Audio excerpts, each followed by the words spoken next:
নমস্কার, আমি তুহিনা। আজ আবার একটি আমি নতুন রেসিপি নিয়ে চলে এসেছি। আজ আমি আপনাদের সঙ্গে শেয়ার করব পনির পরোটার রেসিপি। চলুন, এরকম করে নিরামিষ দিনে পনির পরোটা রেসিপি আপনারা যদি বানিয়ে বাড়ির লোকেদের খাওয়ান, বাড়ির লোকেরা খুবই খুশি হবে। আর এটা আপনারা বাচ্চাদের টিফিনেতেও দিতে পারেন। চলুন রান্নার স্টার্ট করি। এখানে আমি 2 কাপের মতো আটা নিয়েছি। সেখানে আমি হাফ চামচ লবণ, 1 চামচ চিনি আর সাদা তেল দিয়ে এটাকে ভালো করে মিশিয়ে নিলাম। নিয়ে এরপরে অল্প অল্প জল দিয়ে এটা ভালো করে একটা ডো বানিয়ে নেব। নর্মাল যেমন আটার ডো বানাই সেরকমই বানাবো। খুব বেশি নরমও নয় আর খুব বেশি শক্তও নয়। এরকম করে যদি আপনারা নিরামিষ দিনে পনির পরোটা বানান, দেখবেন খুবই সুন্দর লাগে খেতে। চলুন, আমার এটা হয়ে গেছে বানানো। এরপরে আমি এটাকে অল্প একটু তেল মাখিয়ে এটা 15 মিনিটের জন্য ঢাকা দিয়ে রাখবো। এরপরে একটা আমি পনিরের ইয়ে নিয়েছি, প্যাকেট পনির যেগুলো হয়, সেটাকে ভালো করে গ্রেট করে নিচ্ছি। আপনারা যদি ছানা দিয়ে করেন, ছানাটাকে ভালো করে ম্যাশ করে নেবেন। এখানে 1 চামচ লবণ, হাফ চামচ কাশ্মীরি লঙ্কা, এখানে হাফ চামচ দিলাম জিরে গুঁড়ো, হাফ চামচ ধনে গুঁড়ো,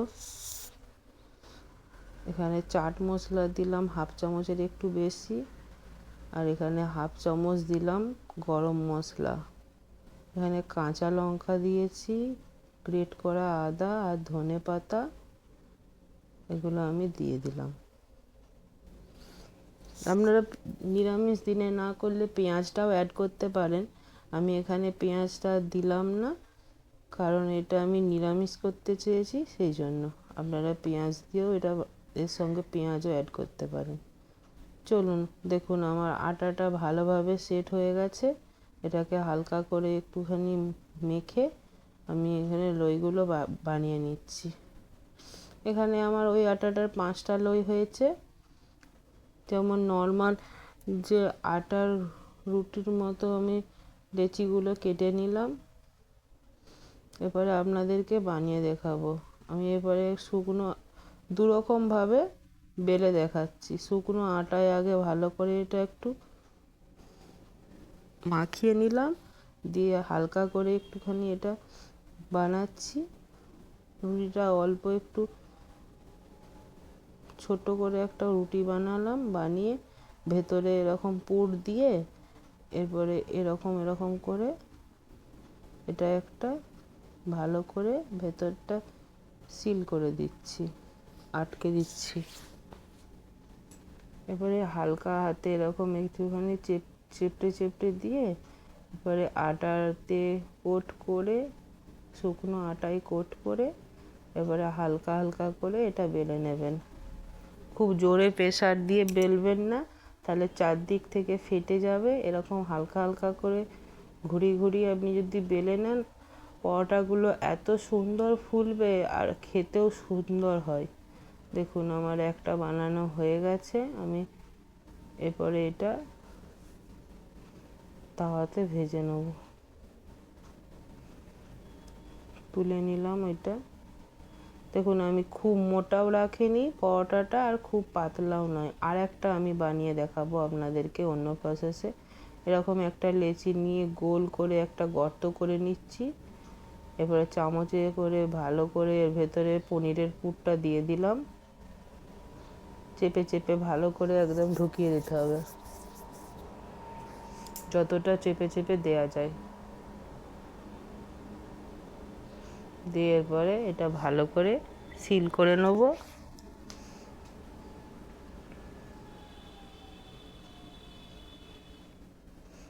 এটা এরপরে হালকা হাতে একটুখানি এরকম প্রেসার দিয়ে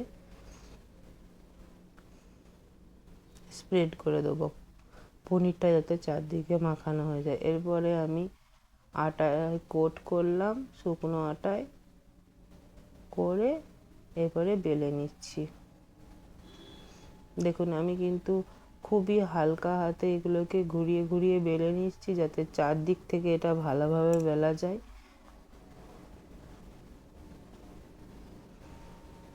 আর আমি এটা খুব মোটা রাখিনি, খুব পাতলাও নয়।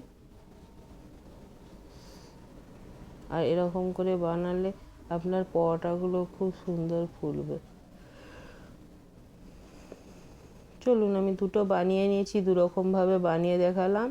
এরপরে আমি একটা তাওয়া গরম করতে বসিয়ে দিয়েছিলাম, তাতে আমি অল্প একটু তেল দিলাম, দিয়ে একটা এরপরে পরোটা দিয়ে দিচ্ছি।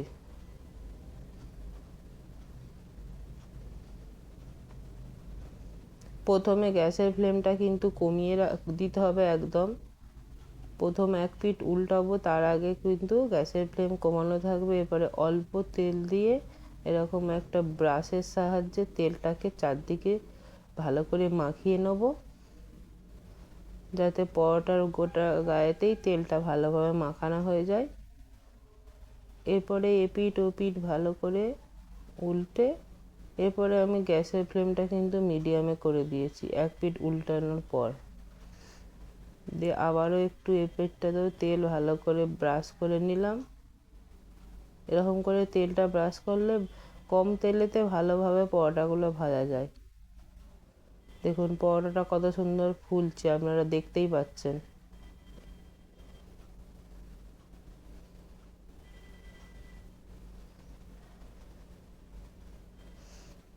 আর একটু হালকা ব্রাউন করে না ভাজলে পরোটা খেতে ভালো লাগে না।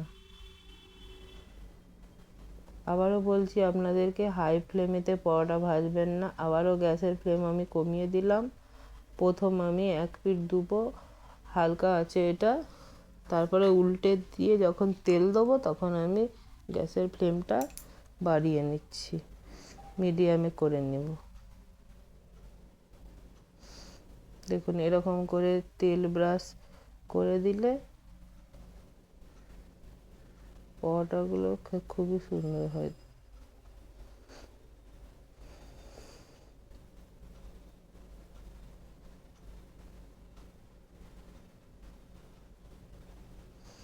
পুরো যেমন দোকানে পরোটা বানায় সেরকম পরোটাগুলো হবে।